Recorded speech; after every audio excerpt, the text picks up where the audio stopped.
صحابه کرامو یو مثال درکوم دا واورئ چې رسول الله مبارک کې ایثار څومره او په صحابه کرامو کې ایثار همدردی بل مسلمان سره څومره وا. حدیث مبارک کې راځي پیغمبر علیه الصلاۃ والسلام مبارک لا یو ځل میلمه راغی. نبی علیه الصلاۃ والسلام مبارک ټول ازواج المؤمنین چې څومره دي ازواج مطهرات دي هغوی ته جواب ورولېږه چې په کور کې داسې څه میسري څه موجود وي میلمه راغلی دی. د نبی علیه الصلاۃ والسلام مبارک د ټولو کورونو نه همدغه جواب پیغمبر علیه السلام لراغی چې بغیر د اوبو نه یا رسول الله مبارک موږ سره فی الحال څه نشته. فی الحال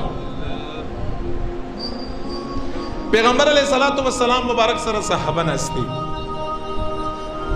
نبی علیه الصلاۃ والسلام صحابو ته فرمایل نن بزما ملما ضیافت څوک کا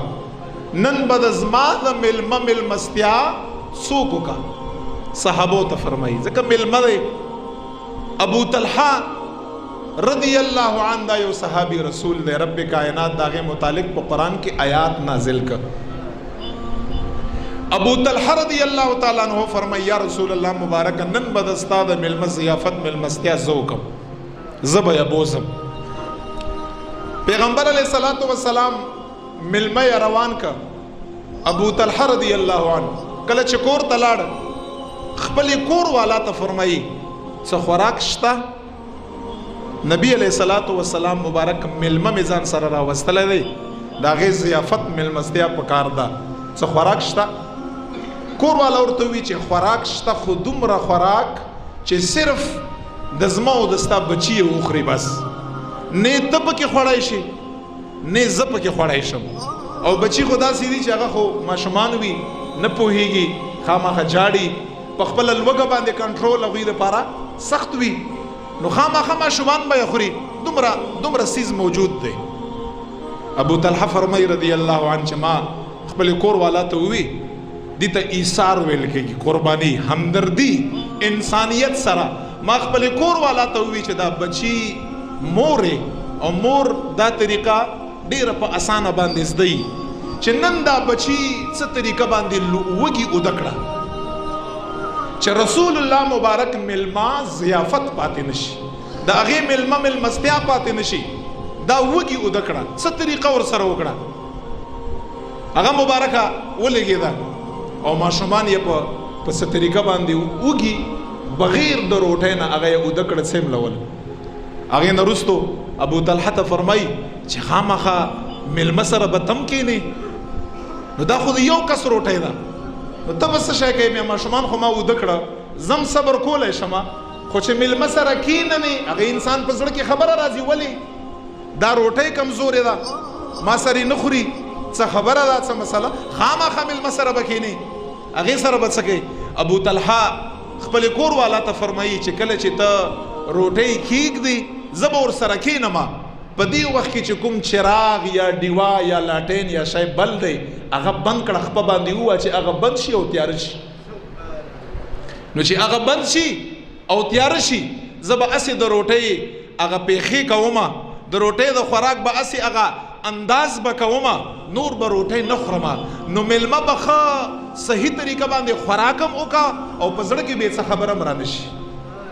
کله یې چې روټۍ کېښوده ابو طلحه رضی الله تعالی عنہ مبارک کور والا هغه ډیوه په خپه باندې قصدن عمدن وواله تیاره شوه. ابو طلحه رضی الله تعالی عنہ او ملما هغه یو لوښي ته ناست دي خپل بچي یې پرېښوده خپل ځان یې پرېښوده خپل کور والا یې پرېښوده او د رسول الله ملما سره یې د روټۍ هسې هغه شکل اتار که هسې هغه پیغې شان دی ورسره وکړئ خوراک یې ورسره نه دی کړی او ملما ښه په تسلی باندې هغه روټۍ وخوړه موړ شو په هغې باندې شپه یې تېره کړه چې کله یې شپه تېره کړه او سحر د حضرت رسول الله صلی الله علیه وسلم په دربار رسالت کې ابو طلحه رضی الله تعالی عنہ مبارک حاضر شو. پیغمبر علیہ السلام سره کېناسته. نبی علیہ السلام صحابو ته فرمایي اے صحابو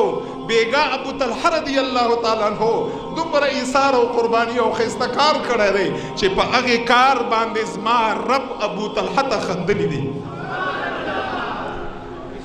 رب مې ورته خندلی دي چې دومره ښایسته طریقه باندې چې نه میلمه پوه شو داسې کار یې کړی دی چې والله بېګا په دغې کار باندې ابو طلحه ته او د هغې کور والا ته ما رب خندا کړې ده چې افرین دی او په داسې صحابو د حضرت رسول الله باندې دی دا ایثار دی ما او تا خپل رزق نیمولی هم نشو یا د هغې څلورمه حصه هم نشو ورکولی یا خو داسې چې زما او ستا بچي وږي پاتې شي زما او تا وږي پاتې شو ما او تا کور کې خلک وږي پاتې شي دا خو یو د ډیرو د اعلی د تقوا د کمال والاو خلکو خبره ده خو کم از کم دا د روژې په حکمتونو کې حکمت دی چې په انسان کې جذبه د ایثار پیدا کوي رمضان کریم چې ما او ستا په درستخان باندې 4 خوراکونه دي 3 خوراکونه دي 2 خوراکونه دي یا یو خوراک دی هغه زیات خوراک دی کم از کم د هغې 4مه حصه د هغې 3مه حصه د هغې 2مه حصه کم از کم زما او ستا په خپل چم ګاونډ کې په کورونو کې دا نظر واچو چې کوم داسې خلک دي چې بې لاسو بې خپو ناست دي په دغې کورونو کې محتاجه رب کائنات په طرف باندې په انتظار باندې دي چې هغو خلکو درستخان ما او تا سره اخیسته شي هغو خلکو خېټې له څلار شي والله دا هغه اعمال دي چې رب خان دي مخلوقاتو ته دا ډېره لویه خبره ده نو دې وجې نه ایثار چې ما او تا ته خپله د لوږې پته ولګېده چې دا څومره تکلیف والا شی دی څومره تکلیف والا نو چې لږ کم از کم دا پته هم بیا راته ولګي چې په چم ګاونډ کې دا کوم خلک وږي ناست دي دوی ته د کلونو نه ډېر تکلیف دی د میاشتو نه ورته ډېر تکلیف دی چې دغو خلکو باندې زما او ستا د خپل کرم او د مهربانۍ لاس ووهو هغوی خیال وساتو هغوی سره دا هر څه خپل نیم کړو والله دا انسانیت دی چې د بل انسان فایدې لپاره تیر شي دا ژوند دی ګوره دا یاد لره چې کوم ژوند د بل انسان د فایدې لپاره تیر شي د بل انسان سره د معاونت او مدد لپاره تیر شي دا هغه ژوند دی چې کامل ژوند دی دا هغه ژوند دی چې رب ته خوښ ژوند دی دا هغه ژوند دی چې رسول الله ته خوښ ژوند دی او اخرنۍ خبر ارتدا کوم بیا دعا وکړو چې رمضان کریم بل حکمت اخرنا دا دی چې رب کائنات رضا ما او تا ته ملو شي رب کائنات رضا او دا به تاسو حاصلوئ په هر صورت باندې به مونږ کوشش دی چې رمضان کریم د فرض کېدو حکمت دا دی چې انسان ته په دغې میاشت کې رب کائنات رضا ډیره په سهولت باندې میلاویدی شي خو که ده هغه مقاصد حاصل کړه چې کومو مقصدونو لپاره رب کائنات د طرف نه ما او په تا باندې رمضان کریم روژه فرض ده هغه مقاصد یې وپېژانده او دا یاد لره زیر ته علامه خایمه خلک به وایي که نه چې رمضان کریم کې مونږ ته به څنګه پته لګي چې مونږ نه رب رضا دی هغې علامه ورته خایمه هر سړی دې په ځان کې وګوري انسان ته به څنګه پته لګي یو صاحب تیر دی یو بزرگ خپل مرید ته وایي چې تا ته دا پته لګي چې تا نه رب رضا دی مونږ خو رب نه رضا یو الحمدلله په هر حال باندې رب د داسې حالت مه راولي چې زما او ستا توفیق نه بهري